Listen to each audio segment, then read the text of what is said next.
आज गोटे बढ़िया जिनसटा नहीं आसी आ मो प्रश्न उत्तर जी देदेव ताकू एटा फ्री है। एवं देखी तुम दुटा जिनस एटा देख मत कह या भितर कौन अच्छी है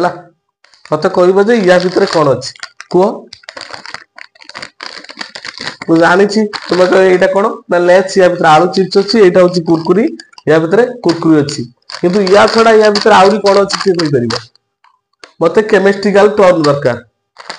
या भितर कौन अच्छी या भितर कौन अच्छी एटा देखुच ना जिनस अल्प अच्छी किंतु अधिक लेखा खोलिला भाया देखा एटा कहल एटा कौन पवन पवन नुहे केबे नुहे पवन नुहे या भितर कौन अच्छी ना नाइट्रोजन गैस अच्छी देख आज से चैप्टर ऊपर को आज नाइट्रोजन गैस ताले आम जानी कौन ना पवन नुहे या भितर कौन अच्छी ना नाइट्रोजन गैस अच्छी आम आज से नाइट्रोजन गैस भितर पढ़ा जे या भितर कौन पाई नाइट्रोजन गैस को भर्ती करा जाइछि। एबे देखिबा कौन ना नाइट्रोजन गैस कहले कौन बुझे आम जानी आमर केते 118 मौलिक एवं 11 कौन अच्छी गैस अच्छा गैस भितर नाइट्रोजन केते 3 नंबर रे आसुची प्रथम थिला हमर हाइड्रोजन आम कॉन्सेप्ट क्लियर हे थिला हीलियम तार भी हम कहि देथिली तापर आसुची कि ना नाइट्रोजन नाइट्रोजन केते ना परमाणु क्रमांक नाइट्रोजन नो परमाणु क्रमांक केते ना 7 जानिछंती एवं तार परमाणविक वस्तु तो केते 14 एटा हम जानिछंती हैला। एबे कथा आसिला नाइट्रोजन को कोन पाई हमें ए जो चिप्स रे कोन पाई यूज करछंती प्रथम देखो ए चिप्स रे कोन ए चिप्स रे कोन अछि खाद्य पदार्थ रहउती ना तो खाद्य पदार्थ कोन हमें जतो बळे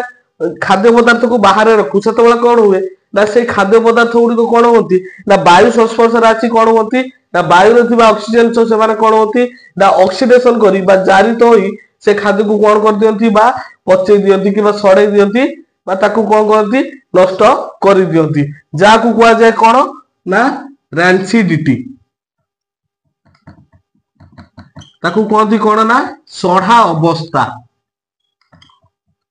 ताले जतो बळे हमर खाद्य पदार्थटी कोन हुए ना वायु संस्पर्श आसे से वायु रे थिबा ऑक्सीजन से जारित होई कि कोन होई जाय ना सड़ा अवस्था को पळे आसे ऑक्सीडेशन होई जाय सेमानक सहित सड़ा अवस्था को पळे आसे तेणु एई सड़ा अवस्था रु रक्षा पाइबा भाई कोन करा जाय ना हम खाद्य पदार्थ को कोन करिबा ना प्रतिजारक को कोन करंती ता सहित मिसै कि रखंती आ प्रतिजारक को ता सहित मिसै कि रखिले कोन हबो ना ए जिंसटा कोन हबनी तार जो सड़ा अवस्था गुण को से आसीबनी तार जो गंध आ तार स्वादर कोनोसी परिवर्तन हेबो नै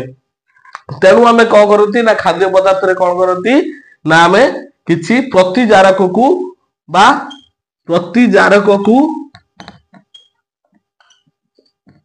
मिसाई थांती हैला ताले आमे जानि छथि जो देखोनो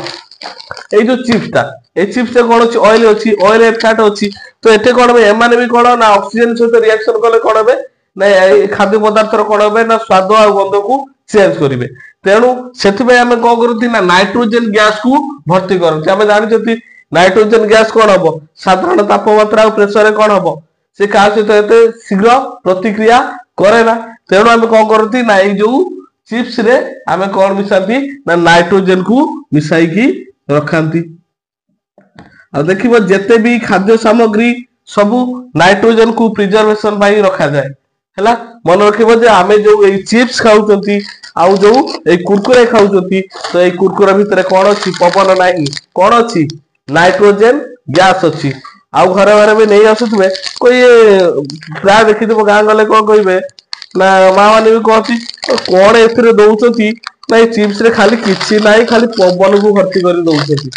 या भितर केते बहुत अल्प परिमाण रहउची जो कपारी काढिछि ए भितर केते बहुत ए जो लेस देखुछ या भितर केते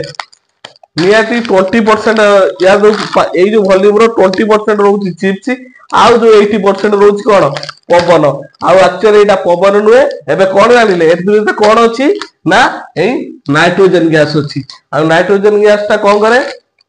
ना खाद्य पदार्थ को सुरक्षा देई थाए गोटे प्रतिजारक बा एंटीऑक्सीडेंट भाव रे एटा कार्य करता है तो एबे जानि पाइलो एबे तो आज भाई क्लास को हम एठी रखिबा एवं परवर्ती नुवा टॉपिक टे गुटे नै आसी पुणी इंटरेस्टिंग लागिवो तुमको। तो ए चैनल को सब्सक्राइब करंतु एवं नुवा नुवा टॉपिक आसीबा पई मते प्रोत्साहन करंतु छोटो लाइक टे करिवे।